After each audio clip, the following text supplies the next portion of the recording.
This is Northern Light for Thursday, August 27th. Good morning. I'm Monica Sandreski. And I'm Catherine Wheeler. Clifton-Fine Hospital in Star Lake turns 75 years old today. As rural healthcare struggles nationwide, the smallest hospital in the state has found a way to survive and add new services. People have heart attacks, people have strokes. If we weren't where we are, you are in good weather, minimally 1 hour from any kind of care.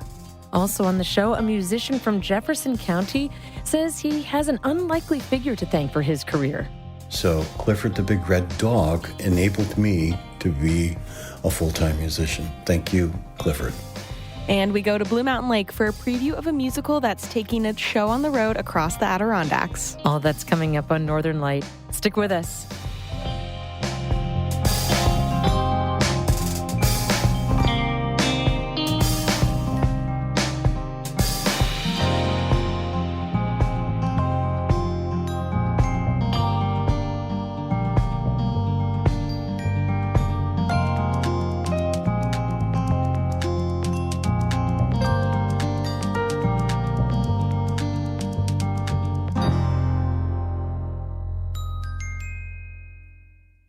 Support for Northern Light here on North Country Public Radio comes from the Glenn and Carol Pearsall Adirondack Foundation, now accepting grant applications from Adirondack not-for-profits until August 31st. Details at pearsallfoundation.org. And from Zach Hoyt Banjos, etc. in Piercefield, offering handcrafted and custom banjos, guitars, fiddles, and mandolins. More at hoytbanjos.com.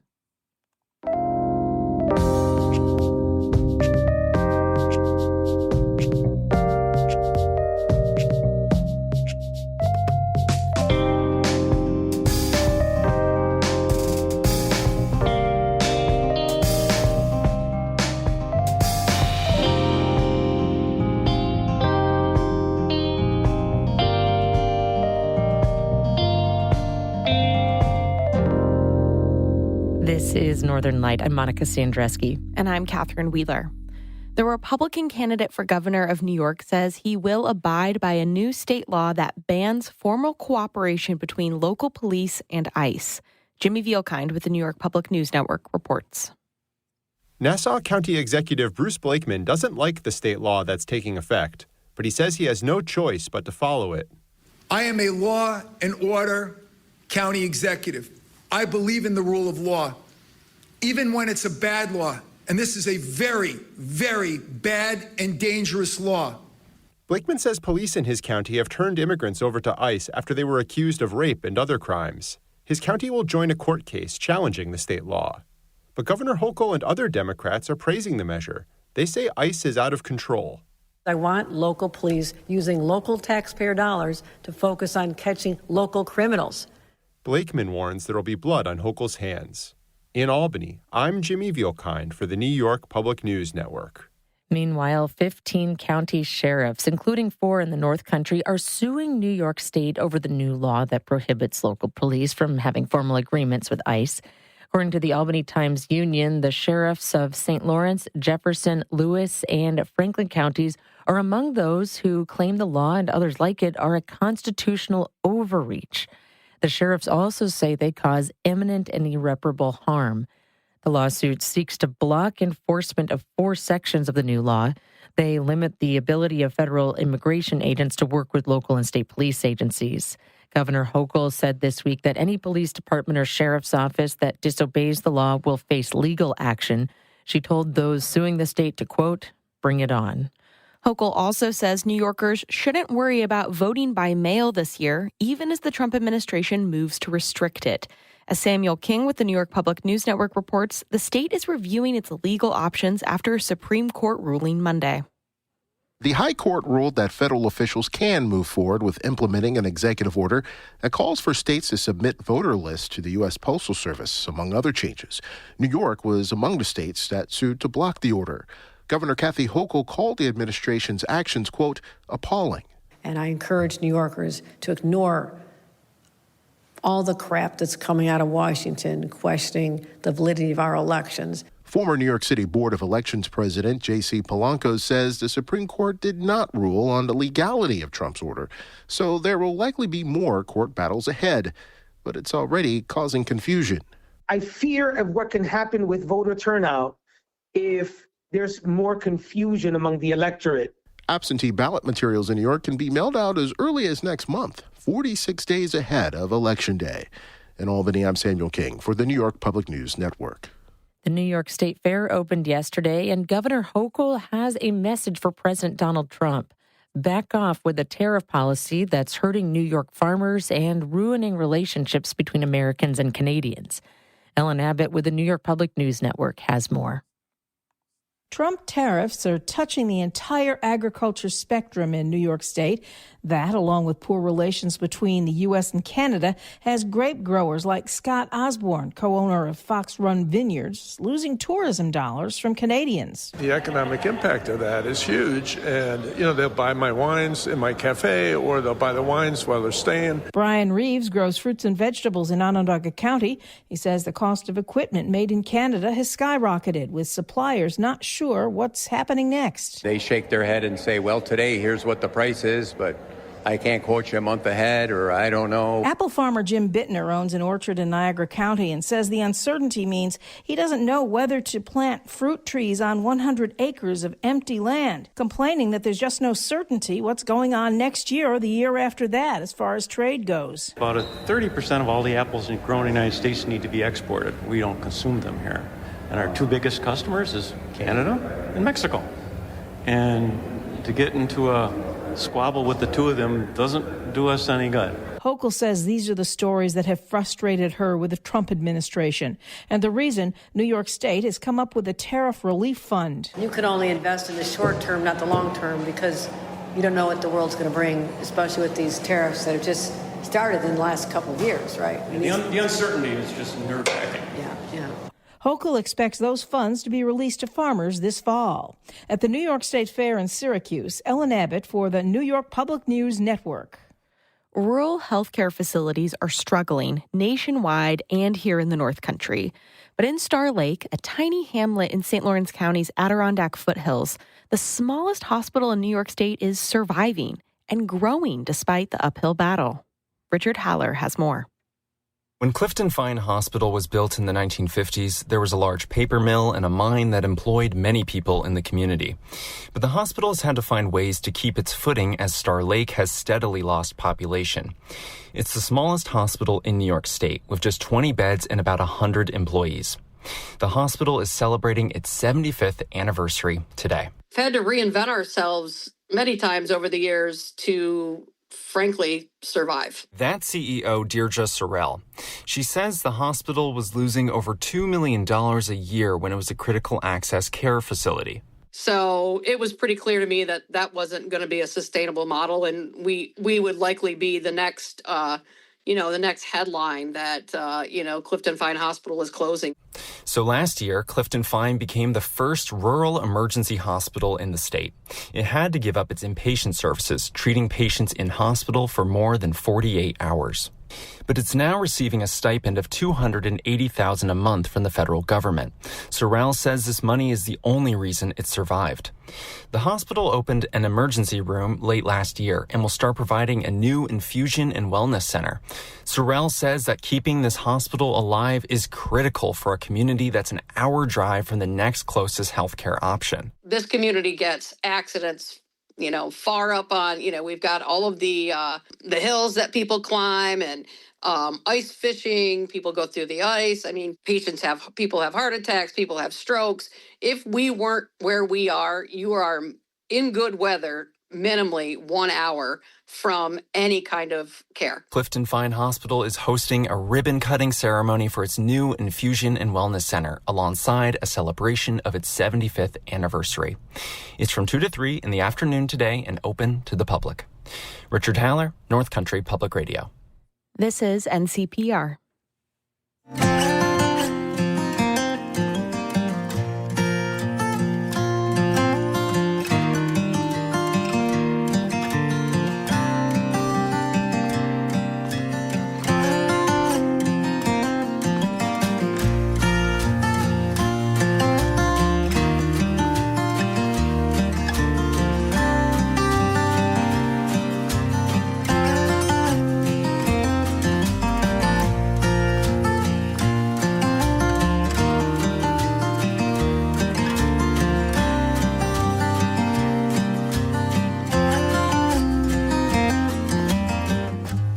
You're listening to Northern Light, only here on North Country Public Radio.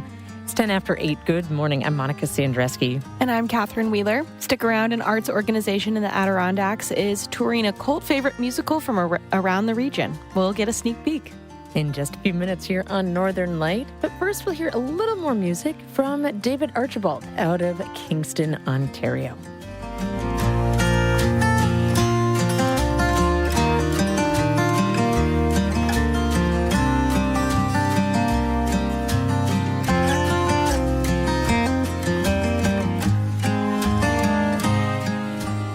Support for the music and stories that you hear on North Country Public Radio and here on Northern Light comes from CCOM Credit Union, home of the Moola Moola Kids account and Spin the Wave, helping children get started saving.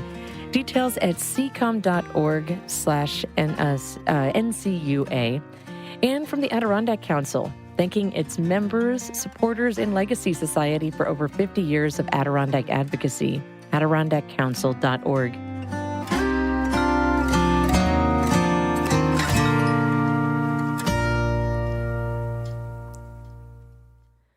A South African man who had been living in the North Country was sentenced this week after pleading guilty to distributing and possessing child sexual abuse materials. His arrest at a Jefferson County farm last year amid efforts by the Trump administration to ramp up immigration enforcement led to the detainment of a mother and her 3 children. As Kara Chapman reports, that sparked public protests calling for their return. Federal agents arrested now 45-year-old Marcel Meyer in March of last year at North Harbor Dairy Farm in Sackett's Harbor. While executing the warrant for his arrest, they also found and detained 7 people who were reportedly in the U.S. illegally. That included a mother and her 3 children, who were students at the local school. NCPR has reported the 4 had an immigration case in New York and were attending check-ins and court hearings. The family was taken to a detention center in Texas, sparking public outcry in Sackett's Harbor. That included a rally attended by 1,000 people who marched to Trump border czar Tom Homan's lakefront vacation home. Within days, it was announced that federal immigration officials were returning the family to the North Country. In a televised interview, Homan had suggested that the children were detained as possible victims or witnesses in Meyer's case.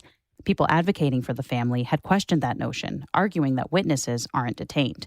Meyer pleaded guilty to using an internet-based social networking app on his phone to distribute multiple videos to another user who he believed was a 13-year-old child. That child was actually an undercover agent with Homeland Security investigations. Meyer was sentenced Tuesday to 12 years in federal prison. When he's released, he'll immediately be eligible for deportation. Meyer's case was prosecuted as part of Project Safe Childhood. That's a nationwide initiative to combat child sexual exploitation and abuse. So was the case against 37-year-old William Strack II of Saranac Lake. Strack pleaded guilty earlier this month to 8 counts of sexual exploitation of children. He admitted to abusing 3 children between January 2022 and October 2025 and taking videos and photos of the abuse. Another child accessed his phone, found the files, and reported him to the police. Strack was sentenced earlier this year to 25 years to life in state prison following a conviction of predatory sexual assault. He faces 15 years to life in federal prison at his sentencing in December. Kara Chapman, North Country Public Radio.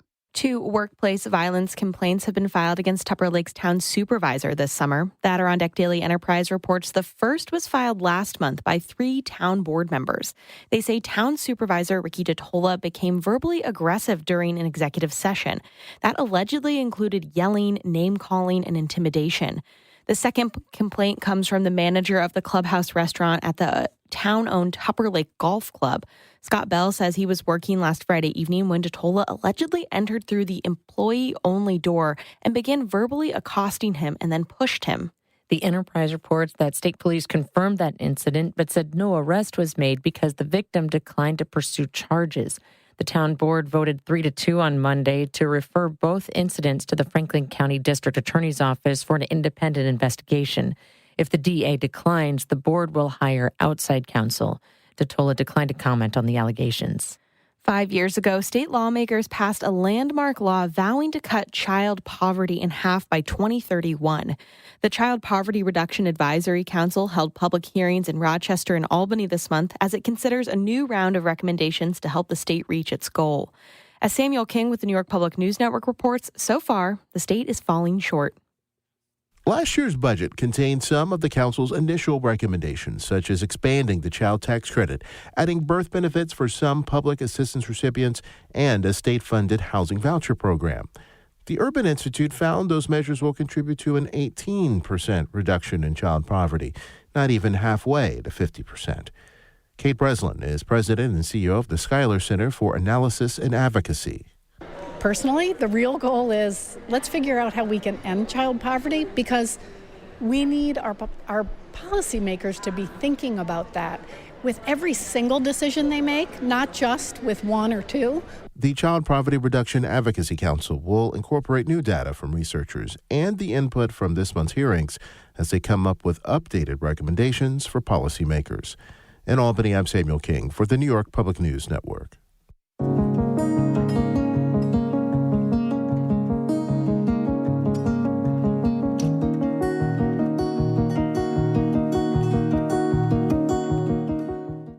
Music is one of those careers that people dream of, but the reality can be tough. In today's North Country at Work story, how a surprise twist allowed one singer to make music full-time. Anna Williams-Bergen has this story from Jefferson County. I might give out, but I won't give in. Knock me down, I'll get back up again. That's Toss Crew. He grew up in Watertown in the 1960s, and he's always been drawn to music. As a kid, I listened to everything my sisters listened to, really old music, everything that was popular, like the Beatles and stuff like that. Crew spent a lot of his life playing in cover bands, and he started writing his own songs later in life. He'd work as a musician for a while, then get a more regular job, depending on what he needed to do. In the past couple decades, he's been able to focus on just making music. That's because of a pretty random stroke of luck that happened when he was working in Messina.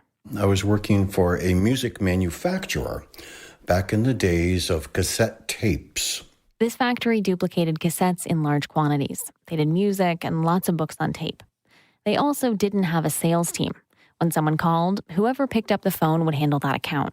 And I picked up the phone for a call from Scholastic Books. You know, the world's biggest children's book publisher, the ones that do all those school book fairs. And they said, we're looking at having a run of things from our series on Clifford the Big Red Dog. They wanted 9 million cassette tapes, so many they had to refit the plant. Crew became the accounts manager, and he was able to put away enough cash that he could become a musician full-time. So Clifford the Big Red Dog enabled me to be a full-time musician. Thank you, Clifford. Crew says he's a songwriter, guitarist, and singer, in that order. Sometimes he'll write a song based on a word or a phrase that strikes him as he goes about daily life.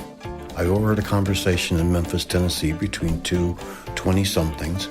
It's from the South, and one of them said to the other one she ordered some Jack Daniels, and her friend said to her, Mama always told us Southern girls don't drink brown liquor. And she said, well, Mama not here, is she? So I wrote Brown Liquor Woman based on that. A brown liquor woman, don't believe in wasting time. Crew has toured across the U.S., Canada, and Europe. He says that European audiences are often really excited about American music. And it's been interesting to tour in the past couple years as tensions have risen between the U.S. and many other countries. Kind of makes you feel like you're being an ambassador. You don't want to go there. You don't want to make it be about that. But I found that especially after the audiences, like, the meet and greets afterwards, they would talk to you and they'd say, so, what's going on over there in your country right now? They want to know. The longest he's been on tour is about 3 months, but Crew says he just loves being home in Chameau, especially in the summer. He plays a bunch here too, and these days he's not out on tour for those long stretches. I'm not a young man anymore, but fortunately I'm healthy and I'm still able to do what I want to do and enjoy it. So, I treasure every opportunity I get to play music now because you never know. He says you never know what you're going to get on stage either. Sometimes the crowd doesn't resonate with your music, or someone in the band is off their A game. But sometimes it's perfect. Once it's just absolutely beautiful and spiritually moving, it's like all the other stuff doesn't matter. And that draws you back to do it again. Crew says the best audiences aren't the biggest ones. They're the ones that connect with your music. They feel a part of it. It feels like it's all one group of community. It's not you on stage performing for them. It's very, very interactive, and it's just so organic and so natural when that happens. Crew says you can't force that connection, but when it happens, it's magical. For North Country Public Radio's North Country at Work project, I'm Anna Williams-Bergen in DePauwville.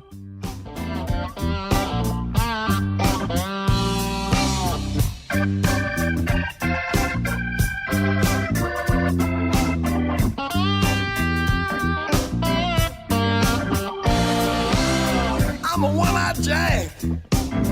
I played a hand with the good Lord dealt me. This story was recorded at a public story collection event in DePauwville. It's part of North Country at Work, a long-running project of NCPR that collects photos and stories about working life in our region. If you have a work story you'd like to share, shoot the team an email to work@ncpr.org. Listen to a little bit more music from Taz Crew. I'm a one-eyed jack. I played a hand with the good Lord dealt me. One-eyed jack. One-eyed jack. I'm a one-eyed jack, y'all. I played a hand with the good Lord dealt me. One-eyed jack. One-eyed jack. It's hard to keep on winning when the devil always stacked the deck. One-eyed jack. But I ain't the Jack of Diamond. He's a rich boy, that ain't me. I ain't the Jack of Clubs, cause clubbing just ain't my scene. Taz Crew. This is NCPR.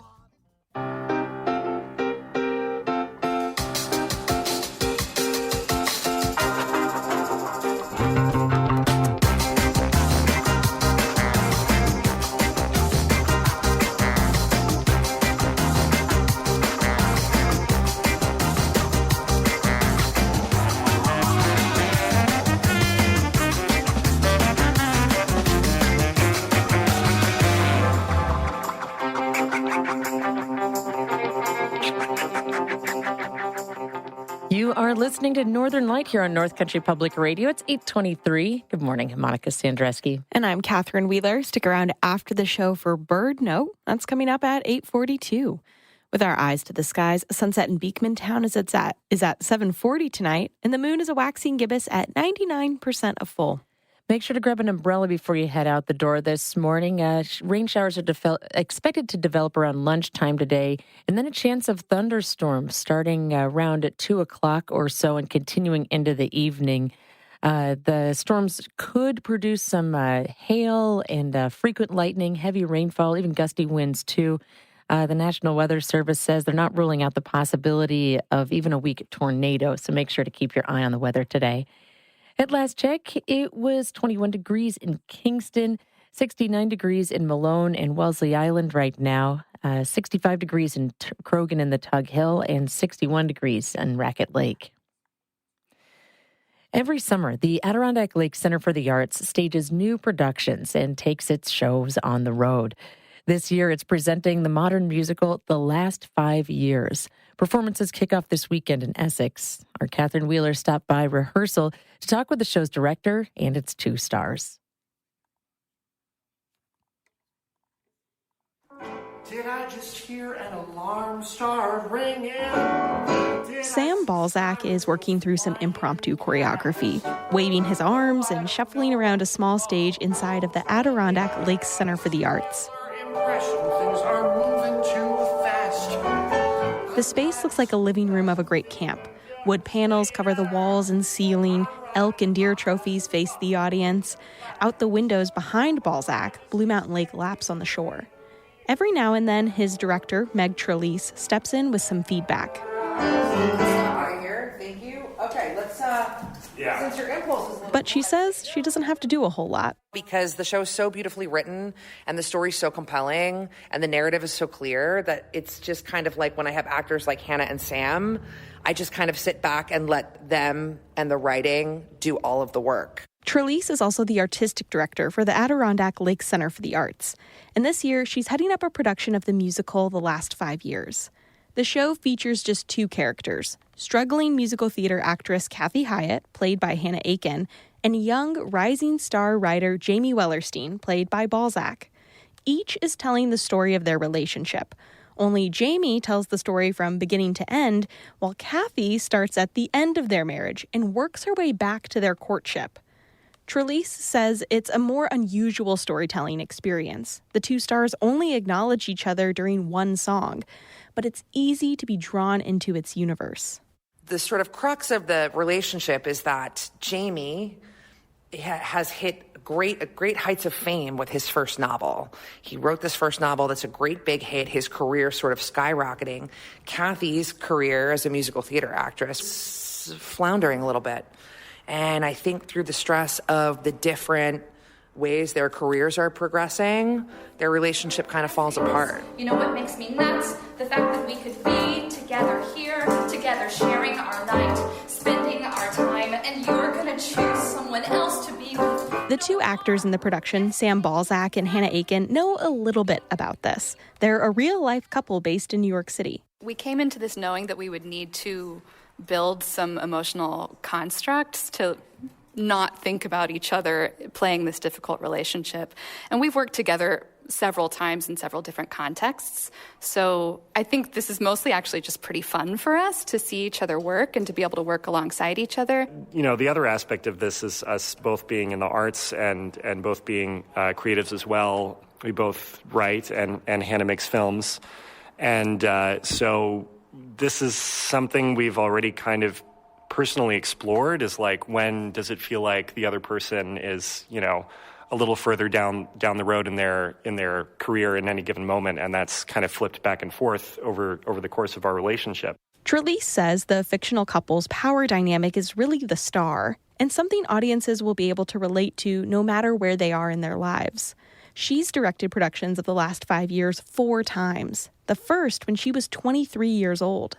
And now here we are, like a very long time later. I won't tell my age, but what's so fun for me right now is I'm finding new things. Like, I'm married. I'm in a long-term marriage, and I see new shades of this relationship and complexities. And the thing about The Last 5 Years is it's very universal. It's really, the spine of it is you can truly be in love with someone, and that love can be so real. But that's sometimes not enough.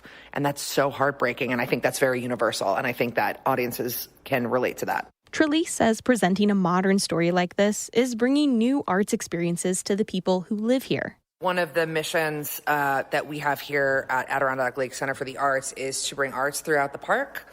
And we also want to be able to bring this sort of high-end entertainment to the Adirondack Park that maybe folks around here wouldn't have access to unless they drove a very long time. This show offers a really beautiful high-end musical, chamber musical, but also pushes the envelope a little bit emotionally. The way that the narrative, they're passing each other in time. It asks a little bit more of an audience. It's a little bit more sophisticated. So it just felt like the right choice. While actor Sam Balzac lives in New York City now, he's originally from right up the road in Jay.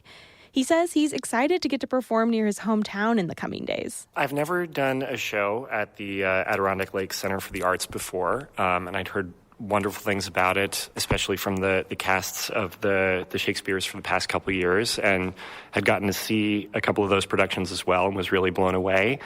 So, yeah, I was just kind of thrilled to have an opportunity to perform.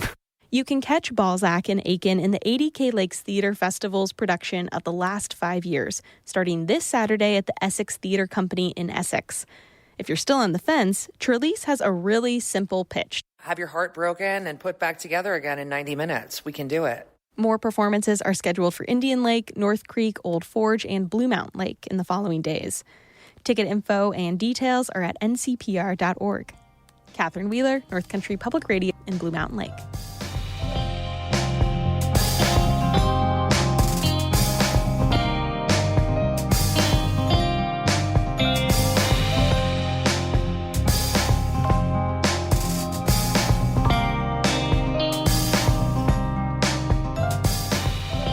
That's it for the show. Stick around for news headlines from NPR just ahead. Then after that, get caught up on the morning's business news with the Marketplace Morning Report just ahead at 8:51. On today's edition, how the tax system in America is biased against human workers and favors automation in the competition for jobs. You'll hear more on that story, plus the morning's top news coming up at 8:51 right here on NCPR. Northern Light is produced by a stupendous team of people: Kara Chapman, David Escobar, Emily Russell, Richard Haller, Anna Williams-Bergen, our news director, David Summerstein, and my co-host, Catherine Wheeler. And my co-host, Monica Sandreski. And also from you. Yes, for your financial support of the station, but also for your ideas. What's going on in your world? Is there something we should be reporting on? Reach out. We want to hear from you. Shoot us an email to news@ncpr.org. I'm Monica Sandreski. And I'm Catherine Wheeler. Be well.